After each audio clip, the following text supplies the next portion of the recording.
Hello everyone, welcome. Today we are going to listen to Shrestha Kundu. Shrestha has successfully cleared IBPS PO this year and has gotten selected in Bank of Maharashtra. So first of all, congratulations Shrestha for that. So when Shrestha called me after the results and we were chatting, she shared a considerable part of her preparation journey with me. And for the last 2-3 years, the hurdles she faced and how she overcame them. So while listening to her, I thought that this is something that might be very, very helpful to you guys who are preparing this year for banking exams, right? Because the issues that she has faced, in some way or the other, you are also facing those issues. And if you know that someone else has faced those issues and have overcome that, you also feel good about it. And you have have an idea about what to do yourself too. And that's where today's session would be. Shrestha has detailed her preparation journey for the last 2-3 years, what she has done, what are the challenges that she has faced, and how she has reacted to most of the scenarios. And I found 2-3 very insightful things from the session that she has done. One is that she has shared her weakness very honestly. So that was a good thing, because you see, after success, a lot of people do not share their weaknesses very honestly, and they just don't want to go back to those areas. But those are the areas that helps people who are preparing now the most, isn't it? Right. So she has discussed about them, and she has also talked about what she did. Then secondly, we talk about hard work, we talk about smart work, and we know that to be a smart exam taker, you will have to put in a lot of hard work. But here is an example in Shrestha where we see that how she has done and how much hard work that she has done so that she could become smart in exams, right? So that was the second insightful thing that I found in her journey. And the third thing that I'm sure everyone would agree is that in the preparation journey, many people get demotivated time to time, and those are the low points of our preparation journey where we feel that nothing could happen, right? Shrestha also felt them from time to time due to obviously the exam pressure, due to failure, due to family, due to friends, right? But how every time she pulled herself back and committed to the journey that she has taken, that was very insightful. And I'm sure that you would get more things from this session too, but these were the 3 things that came top of the mind to me, right? So now we will move over and give the stage to Shrestha. Over to you. Hello sir. So my name is Shrestha Kundu and I belong to Malda, West Bengal. And मैंने अपनी schooling and graduation दोनों ही Agra UP से की है. उसके बाद in the year 2021 मैंने मैरिचन join किया एंड वहीं से मैंने अपनी ये बैंकिंग एग्जामिनेशन की जर्नी स्टार्ट की. उसके बाद 2022 में मैंने अपना फर्स्ट अटेम्प्ट लिया और उसके बाद 2023 में मैंने अपना सेकंड अटेम्प्ट लिया. उसी में मैंने एग्जाम क्लियर किया. मेरे पापा पहले सर्विस करते थे आगरा में, then he took an early retirement due to his health issues और फिर we shifted here. So now he is running his business. And मेरी मदर पहले स्कूल टीचर थी, अभी वो होम मेकर है और वो खुद का बिजनेस भी करती है. So this is my family. And मैंने IBPS PO का एग्जाम निकाला है, तो अच्छा तो लग रहा है लेकिन बहुत खाली खाली लग रहा है, क्योंकि अभी क्या होता था कि फरवरी तक मतलब इंटरव्यू तक तो पूरे टाइम बस पढ़ना ही पढ़ना पड़ता था. वो सुबह 5 बजे से लेकर रात के 8-9 बजे तक, बीच में वो 2-3 घंटे का ब्रेक. और अभी अचानक से सब खाली हो गया. मार्च में ही खाली हो गया था हालांकि, लेकिन मार्च में स्ट्रेस था, बहुत ज्यादा स्ट्रेस था कि रिजल्ट क्या रहेगा. तो अभी एकदम ही खाली है. तो यही है कि खाली रहने की आदत नहीं है, तो अभी लग रहा है. जो मेन एक हर्डल थी, एकेडमिक हर्डल जो मेरे लिए थी, वो थी मैथ्स मेरे लिए हमेशा से ही एक हर्डल रहा है. मतलब मैथ्स एक ऐसा सब्जेक्ट है जो हमेशा से मुझे लगता था ये मेरा सर जो है झुका सकता है. मतलब बाकी सब्जेक्ट में आई कैन डू वेल, लेकिन एक मैथ्स में बहुत दिक्कत होती थी. तो वो बहुत हिम्मत करके ये कोर्स ज्वाइन किया था, क्योंकि ये कोर्स ज्वाइन करने से पहले मैंने मैरिचन के बारे में पढ़ा था अच्छे से. मुझे एक्चुअली गौरव पे सजेशन मिला था किसी एक स्टूडेंट से जिन्होंने ऑलरेडी एग्जाम क्लियर कर लिया था और इन्होंने ये रिव्यू दिया था। तो वहां से I went to YouTube and वहाँ पे सारे लेक्चर जो थे, फ्री लेक्चर्स, वो मैंने देखे एंड मुझे लगा कि हाँ यहाँ पे मुझे समझ में आ रहा है। तो फिर वहां से फिर मैंने पेड बैच लिया। तो फर्स्ट बैच तो फेल हो चुका था, तो मैंने सेकंड बैच ज्वाइन किया। तो पहली हर्डल ये क्वांट थी। क्वांट में तो बहुत मेहनत की। अभिषेक सर का जो मेथड है वो थोड़ा सा डिफरेंट है, समझने में टाइम लगता है, लेकिन एक बार समझ में आ जाए तो मतलब फिर तो वो सर जादू होता है। इट्स लाइक दैट कि अपने आप ही क्वेश्चंस होने लगता है। पर शुरू में एफर्ट डालना पड़ता है। इट्स लाइक कि शुरू में डॉगी वॉक करना पड़ता है, देन अपने आप वो स्मार्ट वॉक हो जाता है, अपने आप हो जाता है। तो वही किया। हालांकि अभिषेक सर कहते थे कि आपको जो जो क्वेश्चंस नहीं आते हैं आप उनके ही नोट्स बनाए, लेकिन क्योंकि मेरा ये वीक सब्जेक्ट था तो मैं सारे ही क्वेश्चंस के नोट्स बना लेती थी और उनको बहुत बार रिविजन करती थी। जब जब जरूरत पड़ती थी तब तब रिविजन किया। इवन मैंने एक बार नोट्स बनाने के बाद 2 बार भी नोट्स बनाए कुछ कुछ चैप्टर्स में जहाँ पर मुझे ज्यादा प्रॉब्लम होती थी। तो ऐसे करके तो धीरे धीरे क्वांट का किया। फिर रीजनिंग तो एकदम ही न्यू था। मतलब रीजनिंग में पजल्स एकदम न्यू थी, बाकी चीजें तो की थी जब कॉलेज में की है, स्कूल में थोड़ा वर्क किया था, लेकिन पजल्स बिल्कुल नया था। तो पजल्स तो बहुत ही गलत होते थे, बहुत टाइम ले लेके बनाना पड़ता था। अब होता यह था कि अगर टाइम लेके बनाओ तो उतना तो टाइम है नहीं, स्पीड चाहिए, और अगर स्पीड से करो तो सारे गलत हो जाते थे। तो फिर वो बहुत पेशेंस से किया। मेरा जब 2022 में मेरा पहला एग्जाम जो था, जो मैंने टारगेट किया था पहला एग्जाम, वो था RRBPO। तो उसके पहले मैंने अराउंड 4000 क्वेश्चंस प्रैक्टिस की थी, सिर्फ रीजनिंग के पजल्स, ओनली पजल्स, कि मैं कहीं रुक ना जाऊं, मैं कहीं शॉर्ट ना पड़ जाऊं पजल्स में। ऐसा ना हो कि कहीं मैं पेपर में अटक गई और उसकी वजह से मेरा पूरा प्रीलिम्स खराब हो गया। तो एक ये था। और मैंने शायद में अभिषेक सर हमेशा कहते थे कि आप पजल्स की इतनी प्रैक्टिस कर लीजिए कि आपको ये समझ में आ जाए कि आपको कौन सी पजल एग्जाम में उठानी है और कौन सी पजल आपको एग्जाम में नहीं उठानी। तो वो जो 4000 वाला क्वेश्चंस किया उसमें बिल्कुल समझ में आ गया था कि कैसे कैसे क्या क्या करना है। तो उसके बाद मेरा प्रीलिम्स में कभी पजल में तो रुका नहीं। पहले मेरे 15-16 अटेम्प्ट होते थे रीजनिंग में, फिर बाद में 27-28 आराम से हो जाते थे। फिर उसके बाद में था थर्ड था इंग्लिश में जो मुझे प्रॉब्लम थी वो थी वोकैब लेक्चर्स की।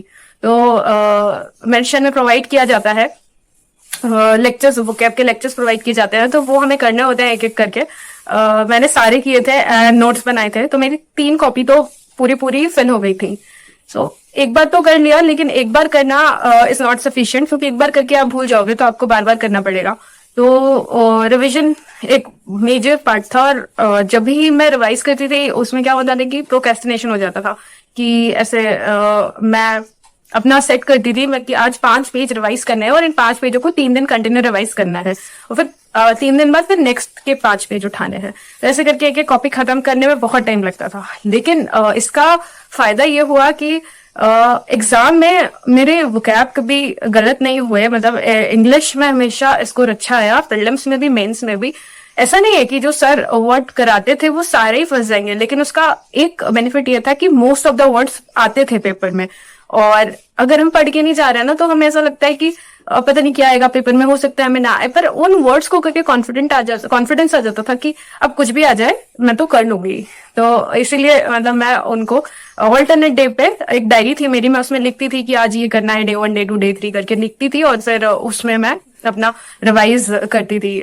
दिन if not half an hour, मैं कोशिश करती थी हाफ एन आवर, तो 15 मिनट तो वोकैब को मैं देती थी। तो ये तो प्रीलिम्स का था। उसके बाद में मेंस आया। मेंस तो मतलब मेन जो प्रॉब्लम्स थी वो मेंस में ही आई। अब 2022 में क्या हुआ था कि मैंने ना सारे एग्जाम ही दिए थे, तो मैंने टारगेट नहीं किए थे, टारगेट किए थे बट क्योंकि पहला अटेम्प्ट था तो मुझे लगा कि एक से ज्यादा 2 या 3 एग्जाम्स निकालना चाहिए, मतलब मैं निकाल लूंगी, ये चीज थी। तो मैंने सारे एग्जाम दिए थे। तो उसमें दिक्कत ये हो गई थी कि एक प्रीलिम्स दिया और उसके बाद फिर उसका मेंस लिखना होगा, बट उसके मेंस की जब मैं तैयारी करती थी तो दूसरा एग्जाम जब मैंने फिल किया उसका प्रीलिम्स आ जाता था। तो उसमें क्या होता था कि अब मुझे मेंस का पढ़ना है, लेकिन अब प्रीलिम्स आ गया था, प्रीलिम्स का पढ़ रही हूँ, फिर मेंस का रह रहा है। तो मुझे ये गलती समझ में आ गई थी मेरी। तो मैंने 23 में मैंने ये चीज ध्यान रखी कि ऐसा नहीं करना है। तो मैंने एग्जाम टारगेट किए थे कि ये एग्जाम मैं दूंगी और ये मैं नहीं दूंगी। उससे क्या हुआ कि जब प्रीलिम्स हुआ और प्रीलिम्स के बाद जब मेंस आया, तो मेंस में मुझे काफी पूरा 30-40 डेज का मुझे आराम से टाइम मिल गया। तो वही सेम चीज IBPS PO में मुझे वो मिल गई थी। तो जो मेंस में जो मुझे डिफिकल्ट लगता है वो ये कि क्वांट में हम क्वेश्चन सारे कर सकते हैं, लेकिन उतना टाइम नहीं होता है। अगर हमें कोई 2-3 घंटे दे दो ना क्वांट के लिए तो आराम से सॉल्व हो जाएंगे, लेकिन उतना टाइम नहीं है हमारे पास। 40 to 45 मिनट होता है और उसमें हमें स्कोर करना है। तो मॉक्स में मैं ये करती थी कि क्वेश्चन सिलेक्शन करती थी। मतलब मैंने अराउंड 15 मॉक्स लगाए थे, 14 या 15 मॉक्स लगाए थे मेंस के। अभिषेक सर ने बोला था कि आप लगा लीजिए इतना to be on safer side. तो मैंने लगाई थी। मैं इससे ज्यादा भी लगा सकती थी, लेकिन मेरे पास मैंने क्या किया कि जो मॉक्स मैंने दे दिए थे मैं उन्हीं को फिर रिवाइज करती थी, जहां जहां पे मतलब मुझे लगता था कि ये वाला आ सकता है, ये वाला थोड़ा लग रहा है कि हाँ प्रीवियस ईयर क्वेश्चन में देखा है, तो मैं उन क्वेश्चंस को मैं लास्ट के टाइम पे उन्हीं को मॉक्स को रिवाइज करती थी। तो वो क्वेश्चन सिलेक्शन वो मॉक्स से सीखा। क्वेश्चन कैसे सिलेक्ट करना है, एनालाइज करने में बहुत टाइम लगता था। मेंस के मॉक बहुत ज्यादा टाइम लगता था, एक एक क्वेश्चन को करने में बहुत टाइम लगता था। अपना मतलब जो कंफर्ट लेवल है वो कहाँ है वो देखने में टाइम लगता था। रीजनिंग में भी सेम। रीजनिंग में तो मतलब एक तरफ कुआं एक तरफ खाई वाली सिचुएशन हो गई थी, क्योंकि 2022 में मैंने SBI क्लर्क दिया था। उसके मेंस में क्या हुआ था कि मिसलिनियस बहुत कम आया था, एंड मोस्टली सब मिसलिनियस पे रिलाय होके जाते हैं। तो उसमें क्या हुआ, मिसलिनियस कम आया तो एक तरफ तो पजल्स है और एक तरफ CR है, क्रिटिकल रीजनिंग। तो 2022 में SBI क्लर्क में मेरा यहीं पे प्रॉब्लम हो गया था। पजल्स मैं इजीली उठाती नहीं थी, क्योंकि प्रैक्टिस के टाइम पे क्या होता था कि मैंने देखा था कि मेरी पजल्स बन तो जाती थी लेकिन ऑप्शंस गलत हो जाते थे। तो मेरे पास CR बच रहा है और मिसलिनियस बच रहा है। अब मिसलिनियस नहीं है तो CR ही करना है, और CR इतनी अच्छी प्रैक्टिस थी नहीं तो नहीं हो पाया। तो फिर मैं 2023 में ही डिसाइड कर लिया था कि CR को तो स्ट्रॉन्ग करना है एनी हाउ। तो मैंने किया। रत्नावर सर के जितने भी लेक्चर्स थे मैंने कम से कम 15 टाइम्स उनको रिवाइज किया। एक चैप्टर को 15 टाइम्स रिवाइज किया कि मतलब लेक्चर ऐसे तो देख लिया था, बट उस चीज को एकदम सिस्टम में मेरे ब्लड के संग में मिक्स हो जाए सॉर्ट मैंने ऐसे उसको रिवाइज कर लिया था। 5-6 उसके बेसिक लेक्चर्स हैं, और उसके बाद फिर जो है एडवांस लेक्चर्स हैं वो सारा किया। एंड इस बार वही IBPS PO में वही सिचुएशन हुई, मिसलिनियस नहीं आया था। एक तरफ पजल और एक तरफ CR। तो पूरा फिर CR पे ही रिलाई किया। पजल्स थी, 2 पजल्स थी, मतलब 2 नंबर की एक थी और 2 नंबर की एक थी। ऐसे 4 मार्क्स की मैंने पजल की थी और बाकी सारा CR ही किया था। तो हो गया, ठीक है। वो CR नहीं करती तो बहुत प्रॉब्लम होती, तो CR पे रिलाई किया। और फिर उसके बाद इंग्लिश में क्या होता है कि मैरिज शाइन में प्रोवाइड किए जाते हैं पैसेजेस, जो कि मुझे तो टॉप नॉच लगता है। मैंने अपने फ्रेंड्स को भी सजेस्ट किया है एंड उन्होंने देखा है मेरे उनको भी लगा था। एंड कुछ है उनमें से जो कि वो UPSC लेवल के एग्जाम्स देते हैं, तो देर लाइक कि हाँ कर सकते हैं, ये बहुत अच्छा कंटेंट है। तो उसमें 3 लेवल होते हैं, हाफ होता है इजी, होता है मीडियम, एक होता है डिफिकल्ट। मीडियम वाला इतना होता है कि वो सफिशिएंट होता है, और डिफिकल्ट तो फिर वो है ही है। तो मेरा तो मीडियम से काम चल जाता था और मैं डिफिकल्ट वाले कभी कभी लगाती थी। उसके अलावा न्यूज़पेपर रीडिंग पूरा किया। पूरे साल ही मैंने 2023 न्यूज़पेपर रीडिंग करी। तो पैसेजेस में बहुत ज्यादा दिक्कत हुई नहीं, बट इस साल इंग्लिश सर हार्ड आया था, मतलब काफी हार्ड आया था। और पिछले साल SBI क्लर्क में भी मुझे ऐसा लगा था कि इंग्लिश हार्ड था। तो इंग्लिश हार्ड हो रहा है किसी एग्जाम में। वो पैसेजेस हार्ड कभी कभी आ जाते हैं, बहुत कंफ्यूजिंग होते हैं, और वो जो फिलअप्स होते हैं जिसमें एक ही वर्ड हमें फिल करना होता था, अभी 2 वर्ड में फिलअप आता है। और ऐसे ऑप्शंस में भी मतलब ऐसे होता है कि आप एक ऑप्शन आप ले रहे हो तो उसके संग में दूसरा ऑप्शन भी आपको लेना पड़ेगा, मतलब पेयर्स में ऑप्शन दिए रहते हैं। तो ये था, ये 2 एकेडमिक चैलेंजेस थे मेरे। और एकेडमिक चैलेंजेस के अलावा जो 2 चैलेंजेस मैंने फेस किए वो एक तो था ट्रैवलिंग, क्योंकि मेरा घर जो है वो मालदा में है और मेरे एग्जाम सेंटर्स पड़ते थे या तो सिलीगुड़ी या तो फिर कोलकाता। तो उस वक्त मुझे बहुत दिक्कत होती थी, क्योंकि प्रीलिम्स के पहले ट्रैवल करना मुझे बहुत डिफिकल्ट लगता था। मेंस के पहले तो मतलब मैं इतना डिफिकल्ट नहीं लगता था, क्योंकि मेंस में टाइम मिलता है, हम सोच के कर सकते हैं, बट प्रीलिम्स तो बस बैठे और उठे, सोचने का टाइम ही नहीं है। तो उससे पहले ट्रैवल करना एक दिन पहले, एंड रात को नींद नहीं होती थी, फिर सुबह उठ के एग्जाम लिखना, स्पेशली अगर फर्स्ट शिफ्ट में होता था। एंड हुआ भी ऐसे, जब फर्स्ट शिफ्ट में एग्जाम हुआ है मेरा या तो मेरे नंबर कम आया है या तो मेरा निकला नहीं है, ऐसा हुआ है मेरे साथ। तो ये डिफिकल्ट लगता था और इमोशनल ब्रेकडाउन हो गया था। दूसरा हर्डल ये था एक एग्जाम्स के बाद 2020 में एग्जाम्स में जब किसी में भी नहीं हुआ तो बहुत ज्यादा इमोशनल ब्रेकडाउन हुआ था। कुछ महीने समझ ही नहीं आ रहा था कि कैसे क्या करना है, अप्रोच कैसे करना है, दोबारा से स्ट्रेटेजी कैसे बनानी है, खुद को खड़ा कैसे करना है। ये एक मेजर चैलेंज था, पर किया धीरे धीरे, क्योंकि कोई बहुत ज़्यादा ऑप्शन थे नहीं मेरे पास, और यहाँ पे बहुत आगे तक मैं आ चुकी थी, तो करना था, तो धीरे धीरे धीरे धीरे किया। उसके बाद मॉक टेस्ट तो सर दिए, बहुत सारे दिए। कोई कोई कहते हैं कि आप बहुत सारे मॉक टेस्ट दीजिए, कोई कोई कहता है कि आप अपनी रिक्वायरमेंट के अकॉर्डिंग दीजिए। मैंने इनिशियली बहुत सारे मॉक टेस्ट दिए थे क्योंकि मेरी स्पीड नहीं थी, तो स्पीड बिल्ड करने के लिए दिए, पर बाद में मैंने धीमे धीमे कम कर दिया था क्योंकि मुझे ऐसा लगता था स्पीड बन गई है और अगर मैं ज्यादा मॉक टेस्ट दूंगी तो वो एक्यूरेसी मेरी खराब हो जाएगी। तो सर मुझे लगता है mock test person to person vary करता है, उनको मतलब जिसको जैसे सूट करे वो वैसे दे। एंड मॉक टेस्ट देने के साथ साथ एनालाइज करना भी बहुत इंपॉर्टेंट है। इवन ये एक मेजर पार्ट है एनालाइज करना। एंड जो फर्स्ट जो 2022 में शुरुआत के क्लास में जो मैंने गलती करी अपने मेंस में, वो ये करी कि मैं अच्छे से एनालाइज नहीं करती थी। मतलब एनालाइज करने से क्या होता है कि आपको पता लगता है कि आपको नेक्स्ट ब्लॉक में क्या नहीं करना और क्या कहाँ से आप और ज्यादा स्कोर कर सकते हो। तो मैंने जब सेकंड टाइम एग्जाम दिया तो मैंने ये चीज का बहुत ध्यान रखा, तो मैं अपने कॉपी में नोट्स बनाती थी कि मैंने कितने अटेम्प्ट किए, मेरे हर सेक्शन में कितने मार्क्स आ रहे हैं, और दूसरा मैं लाइन खींचती थी और उसके बगल में लिखती थी कि मैं कितना अटेम्प्ट कर सकती हूँ और मेरे कितने मार्क्स आ सकते हैं, मतलब marks scored and marks would have scored. ऐसा रत्नावर सर ने बताया था कि ऐसा हमें करना चाहिए, इससे हमारे मार्क्स इंक्रीज होते हैं। ये बहुत इफेक्टिव था मेरे लिए, मैंने वैसे ही किया था। तो एनालाइज करना बहुत ज्यादा इंपॉर्टेंट है। एक दिन मेंस का मॉक में एक दिन देती थी और 2 दिन लेती थी उसको एनालाइज करने के लिए। तो ये था मॉक्स का। एंड मेमोरीज तो बहुत सारी है इस जर्नी की। अब क्या होता है ना कि ये वाला जो फेस रहता है ना, ये किसी किसी के लिए थोड़ा डिफिकल्ट हो जाता है क्योंकि पढ़ना पड़ता है बहुत ज्यादा। अब जब पढ़ते हैं तो क्या होता है कि टाइम नहीं दे पाते हम आसपास के लोगों को, अपनी फैमिली को, स्पेशली दोस्तों को, तो दोस्त चले जाते हैं और फैमिली भी एक टाइम के बाद एक्सपेक्ट करने लगती है कि हाँ रिजल्ट अच्छा आ जाए, और अगर वो डिनर होता है तो वो लोग डिसअपॉइंट होते हैं और उनकी डिसअपॉइंटमेंट जो होती है वो उनके बिहेवियर में शो होती है।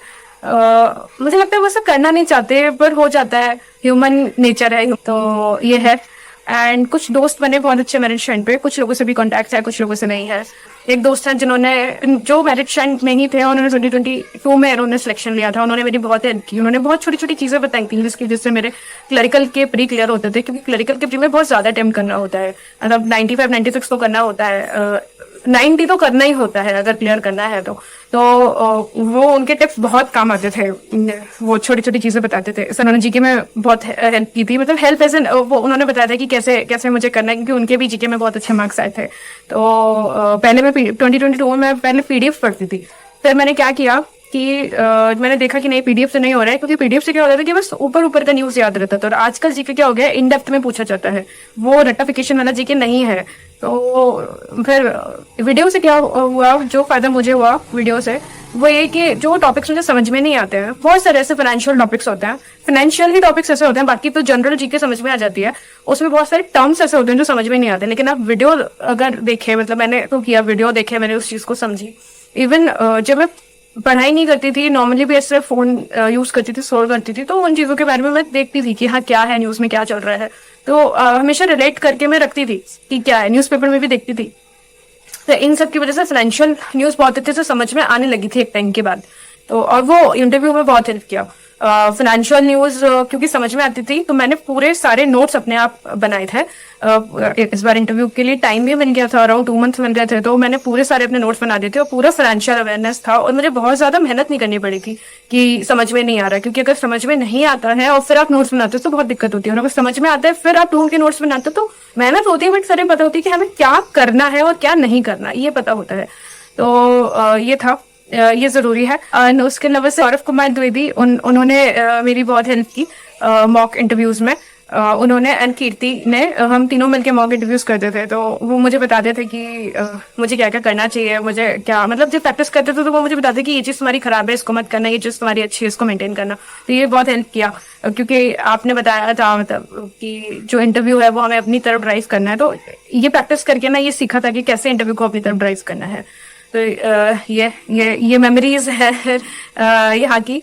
एंड मैरिज फ्रेंड से तो बहुत सारी लर्निंग्स ली, बहुत सारी, मतलब जब भी इन 2 सालों में लगा कि एग्जॉशन फील होती थी मॉक्स देने के बाद, या ट्रैवलिंग करते करते एग्जाम से निकलते थे, डिसअपॉइंटमेंट होती थी, तो बहुत सारी चीजें जो मैरिज फ्रेंड में सर कहते थे, रत्नावर सर कहते थे, अभिषेक सर कहते थे, याद आता था। अभिषेक सर की एक बात तो बहुत ज्यादा याद आती थी, वो बोलते थे कि कोई भी चीज जो आप चाहते हो जिसको सब चाहते हैं, जिसकी वैल्यू होती है, वो फ्री नहीं होती, उसका कॉस्ट पे करना पड़ता है। तो आप लोग ये समझिए कि 1-2 साल या 3 साल जो भी है आप कॉस्ट पे कर रहे हैं आगे आने वाले 20-30 सालों के लिए।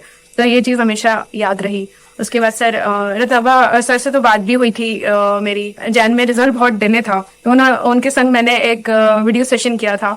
तो वो बहुत हेल्पफुल था, क्योंकि उस टाइम वो पीरियड ऐसा जाना था कि रोज रिजल्ट का वेट कर रहे हैं, रिजल्ट डिले हो गया, इंटरव्यू की डेट्स एक्सपेक्टेड है और आ भी नहीं रही है, कुछ नहीं हो रहा। तो मैं अपने बैकअप का भी सोच रही थी कि मैं क्या करूं, कुछ और कर लूं क्या।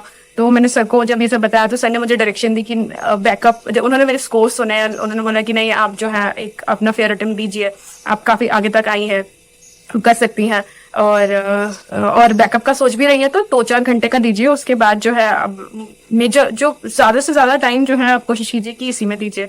तो वो हेल्पफुल था। मैंने ट्रैवलिंग वाला इशू बताया था। और उसके अलावा से सीआर के लिए तो मैं आपको जितना भी बोलूं थैंक यू उतना ही कम है, इतना ज्यादा हेल्पफुल है सीआर मेरे लिए। मेडिसिन में कहते हैं कि जो भी यहाँ पे पढ़ाया जाता है वो सिर्फ अभी के लिए स्किल्स नहीं है, वो लाइफ स्किल्स है। तो वो सीआर के लिए मुझे बिल्कुल ट्रू लगता है कि जो भी मैंने यहाँ से सीखा वो मेरी लाइफ स्किल्स है। और जितनी बार भी सीआर के लेक्चर्स देखे, हर बार कुछ नया सीखा। जैसे हर बार जितनी बार आप मूवी देखते हो उतनी बार आपको नया कुछ सीखने मिलता है। बिल्कुल वैसा ही था मेरे लिए सीआर। एंड जो अभी एग्जाम दे रहे हैं उनके लिए मेरा टिप यह है कि अगर आपकी एक्सटर्नल प्रॉब्लम्स नहीं है, मतलब ट्रैवलिंग का इशू नहीं है, फैमिली का सपोर्ट है, सब ठीक है, तो आप जो भी एग्जाम टारगेट कर रहे हैं उससे पहले जितना भी टाइम है 7 to 8 मंथ्स आप पूरी तरह दे दीजिए। रिवाइज कीजिए, मल्टीपल रिविजन्स कीजिए, स्पीड एंड एक्यूरेसी बनाइए, एंड जीके शुरू से कीजिए। जीके मत छोड़िए, क्योंकि जीके आजकल टफ आता है और जीके सिलेक्शन रोक सकता है। 2022 में मेरा सिलेक्शन रुका है जीके की वजह से, तो जीके को लाइट मत लीजिए। एंड वो लोग जो मेरी तरह है जिनके प्रॉब्लम्स जैसे ट्रैवलिंग का प्रॉब्लम है या इमोशनल ब्रेकडाउन हो जाता है, उनके लिए मैं कहूंगी कि ये जो चीजें हैं वो अपने कंट्रोल में तो है नहीं। तो आप ये समझो कि ये प्री बोर्ड है और जो मेन जो एग्जाम हम देने जाते हैं वो बोर्ड है। तो अगर आप को बोर्ड में जाना है तो आपको प्री बोर्ड क्लियर करना ही पड़ेगा एनी हाउ, तभी आप आगे प्रमोशन ले पाओगे अपनी लाइफ में। तो अगर आप ऐसा सोच के करोगे, माइंडसेट को चेंज करोगे, तो वो हो जाएगा, फर्स्ट अटेम्प्ट में ही हो जाएगा। ऐसा नहीं है कि फर्स्ट अटेम्प्ट में नहीं होता। मेरे शायद पे बहुत सारे स्टूडेंट्स हैं जिनकी सक्सेस स्टोरीज हैं, जिन्होंने फर्स्ट अटेम्प्ट में एक नहीं 2-3 एग्जाम्स क्लियर किए। और मैंने बीच बीच में उनके देखती रही हूँ मैं स्टोरीज, और उनसे इंस्पिरेशन लेती रही हूँ जब बहुत डिमोटिवेट फील हुआ है, अकेला फील हुआ है। तो यही है। Thank you very much.